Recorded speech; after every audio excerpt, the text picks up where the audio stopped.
আজ আমি আপনাদের একটি প্রশ্ন করতে চাই। আপনি কি কখনো ভেবেছেন, আমি বুঝি সব কিন্তু ইংরেজিতে কথা বলতে পারি না কেন?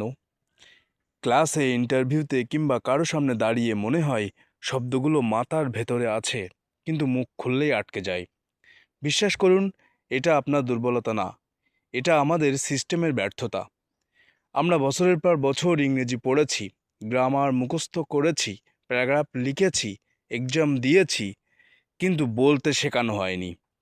স্পোকেন ইংলিশ কোনো ম্যাজিক না, এটা কোনো ট্যালেন্টও না, এটা একটি স্কিল।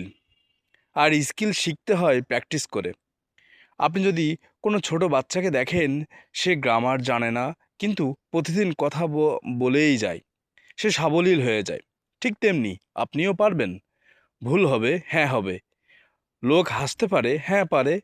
কিন্তু মনে রাখবেন, যারা আজ হাসে তারা নিজেরাও কখনো শুরু করেনি। ইংরেজি শেখার জন্য পারফেক্ট হতে হয় না, শুরু করতে হয়। একটি বাক্য বলুন আজ, ভুল হোক, কাল আরেকটি বলুন, আরেকটু ভালো হবে। ইংরেজি আপনার আত্মবিশ্বাস বাড়াবে, আপনার সুযোগ বাড়াবে, আপনার পরিচয় বদলে দিতে পারে। আপনি যদি আজ সিদ্ধান্ত নেন, আমি পারবো, তাহলে আপনি অর্ধেক পথ পার করে গেছেন। মনে রাখবেন, আপনি অযোগ্য না, আপনি শুধু প্র্যাকটিস করেননি। আজ থেকেই শুরু করুন। Speak broken English, but don't say silent.